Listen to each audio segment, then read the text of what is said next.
We are now joined on Timbers in 30 by Thorns FC head coach Mark Parsons. Preseason just getting underway for you guys. Been here about a week, a little more. What's it been like for you? What's the feeling in the group now that you're back getting ready for another year? It's been great. I think one of the comments from Catherine Reynolds when we were on a hike over the weekend, we got out of town. I grabbed her for a second and she said it felt like the semi-final was just a couple of weeks ago. We pressed pause, we had a little break and we're back in, but we're straight into where, you know, we start where we left off. We hit the ground running, and with such a core group coming back in, yes, there's a couple of new players and also a couple of trialist players coming in to see what they look like. The group, the core is there, and it's been exciting to get back in and get rolling. You mentioned that semi-final, Mark. Is that something that you sense the group is using as motivation? Are you guys talking about that loss actively in the preseason? No, not talking about it, but it's deep in my heart as motivation, and I know it's deep in the players. And you know that because of the way they've came back in, the preparation and the way that they worked in the off-season. We know they're doing a good job. We trust they're doing a good job in the off-season, the way that they've come in. A player said to me 4 days in, my body's in shock because I've been training so hard and we are doing so little on regards to the load. They've been working so hard to come in a better place physically and in a better place technically. That's allowed us to really get going tactically and get into the layers of how we want to play. Can you get into the layers of how you want to play? It's your second season and you talk about the preparedness of the players coming in. Can you start at the same spot as last year, or are you that much further on that you're taking these players to new layers, to new ways to get at teams?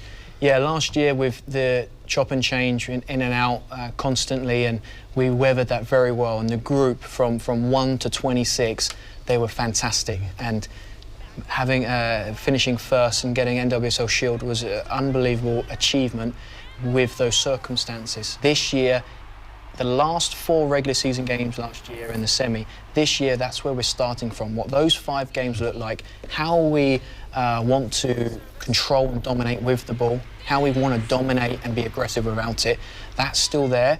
But we've been able to go deeper and more complex with the ideas on how we move the ball, which hopefully results in us being more dangerous.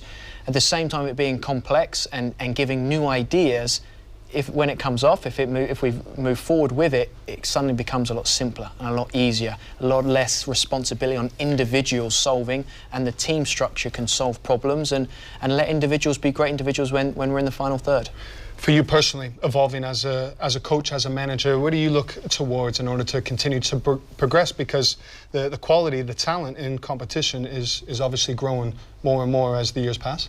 Yeah, I think number one, we wanted to keep a great core of players, and we didn't want many changes. We wanted to keep a good, strong staff and improve players, improve staff, and we've done that. That pushes me, and the quality of the player pool and the staff pool pushes me that I need to make sure I'm on my toes. And in the off-season, I had 2 objectives. I couldn't get out and physically get on the ground watching some teams that I wanted and some coaches that I wanted to. So 2 things. One, can I improve on my leadership, my communication? And while I'd like to talk and communicate a lot, I need to be efficient, and I need to be effective with that, and I need to make sure that whatever the message is, it gets there quick, it gets there sharp, and keep us moving forward. And then also there's been a few teams. There's a few teams that I've decided to study, but study with real intensity.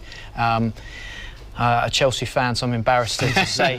There's some wonderful coaches right now, even in the Premier League, Serie A, and also La Liga. There's a coach from each that I've been watching and studying, and while some of their concepts is similar that we use in our systems of play, the tactics are a bit different. Obviously, the demands of the league is different, but the concepts that I want to make sure that we can have a good understanding of and share with our players, it's been distant learning in a sense, and I feel it's gone well, and I feel in a better place to help the team. Preseason tournament for you guys starting on Sunday at Providence Park, your guys' first matches. The tickets available right now on thornsfc.com. What do you want to see out of your group, these 3 matches over that next week at Providence Park? Yeah, we want to continue to organise and prepare this team for April 15th against Orlando. In that first game against Chicago, I think it's an opportunity to look as strong as we can and get those players in and build off what's been going on in pre-season. The U23 game on the Wednesday night, I'm sure there'll be some rotation, but I still want to see a core of the group, at least half of the game. So the FIFA date kicks in and some of the players will be breaking off for their country. So Houston, the game against Houston on Saturday will be a fantastic chance to see players that haven't played as many minutes get out and see against a real NWS opposition what they can do. Mark, we appreciate you coming on to Timbers in 30. Thank you so much for your time. Good luck in that preseason tournament. We'll talk to you, I'm sure, of course, as we get closer to the regular season and as the season gets underway.